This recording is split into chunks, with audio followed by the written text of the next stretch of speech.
Hi friends, ఎలా ఉన్నారు? ఈరోజు వీడియోలో నేను పూర్ణం బూరెలు, వీటిని సుగుంటలని కూడా అంటారు. వీటిని ఎలా ప్రిపేర్ చేసుకోవాలో చూపిస్తానండి. సో కొన్ని టిప్స్ పాటిస్తూ ఫస్ట్ టైం చేసేవాళ్ళు కూడా పర్ఫెక్ట్‌గా ఎలా చేయాలో ఈ వీడియోలో చూపిస్తాను. నేనైతే 1 కప్ అంతా శనగపప్పునైతే తీసుకున్నాను. దాన్ని బాగా క్లీన్ చేసి పెట్టుకొని 2 గ్లాసులంతా వాటర్ వేసి కుక్కర్‌లో ఈ విధంగా ఉడికించుకోవాలి. మరి సాఫ్ట్‌గా కాకుండా ఈ విధంగా ఉడికించుకోవాలి. సో ఇలా ఉడికించుకున్న పప్పుని చల్లారిన తర్వాత మిక్సీ జార్‌లో వేసుకొని, అలాగే ఇందులోకి మనకి 1 కప్ అంత పప్పుకి 1 ½ బెల్లం అయితే 1 ½ కప్ అంత బెల్లం అయితే సరిపోతుందండి. తర్వాత 3 యాలక్కి, అలాగే కొద్దిగా నెయ్యి వేసి మిక్సీ జార్‌లో బాగా ఇలా మిక్సీ పట్టుకోవాలండి. మిక్సీ జార్‌లో పప్పు వేసేటప్పుడు ముందుగా నెయ్యి వేసినట్టయితే మిక్సీ జార్‌కి అంటుకోకుండా బాగా ఇలా వస్తుందనమాట.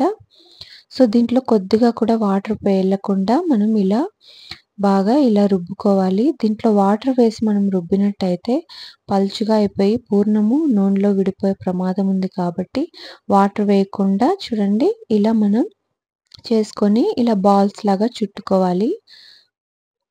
సో మీకు ఒకవేళ వాటర్ వేసి బాగా రుబ్బి వాటర్ కన్సిస్టెన్సీ ఎక్కువైనట్టయితే పాన్‌లో వేసుకొని నెయ్యి వేసుకొని ఒక 5 నిమిషాలు ఫ్రై చేసుకుంటే గట్టిగా అవుతుందండి. సో అలా మొత్తం బాల్స్ లాగా ప్రిపేర్ చేసి పెట్టేసుకొని మైదా పిండి ఒక అరకప్పు వేసుకొని అందులో కొద్దిగా వంట సోడా, అలాగే కొద్దిగా సాల్ట్ వేసుకొని చిటికెడంత సాల్ట్, చిటికెడంత వంట సోడా వేసుకొని బాగా ఉండలు లేకుండా ఇలా బాగా జారుడుగా కలుపుకోవాలండి. సేమ్ నేను చూపించిన విధంగా ఈ కన్సిస్టెన్సీలో కలుపుకుంటే మనకు పూర్ణం బూరెలు అనేటివి చాలా బాగొస్తాయి. మనం దీని ప్లేస్‌లో మినపప్పుని, అలాగే బియ్యము, మినపప్పు కలిపి దోసపిండిలాగా చేసుకున్న దాన్ని కూడా చేసుకొని అందులో కూడా వేసుకోవచ్చు.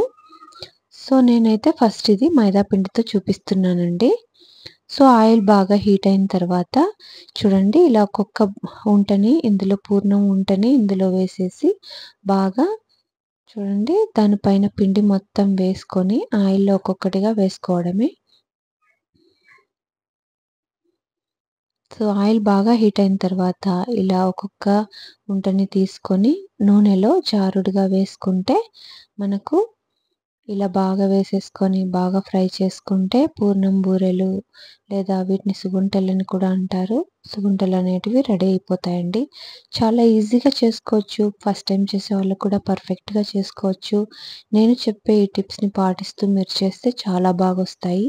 సో పూర్ణం అనేది చాలా పలుచగా ఉండకుండా, నీళ్ళు లేకుండా గట్టిగా రుబ్బుకోవాలండి. తర్వాత అయితే మనం ఆయిల్‌లో వీటిని ఫ్రై చేసేటప్పుడు కింద అడుగంటకుండా ఉండాలంటే ఒక మందపాటి పాన్ అయినా తీసుకోవాలి. లేదంటే మీరు పాన్‌లో ఆయిల్ వేసే ముందు పాన్‌ని నీట్‌గా కడుక్కొని తీసుకుంటే అడుగు పిండి అనేది గట్టిగా అంటుకోకుండా లూజ్‌గా ఇలా బాగా వచ్చేస్తాయన్నమాట. సో ఇలా బాగా ఫ్రై చేసుకొని సర్వ్ చేసుకోవడమే. సుగుంటలనేది రెడీ అయిపోతుంది. మీరు కూడా తప్పకుండా ట్రై చేయండి ఫ్రెండ్స్. ఇవి ప్రతి ఫెస్టివల్‌కి మన ఇంట్లో తరచుగా చేస్తుంటారు కదా! మా అమ్మ అయితే ప్రతి ఫెస్టివల్‌కి ఇవి చేస్తుంది.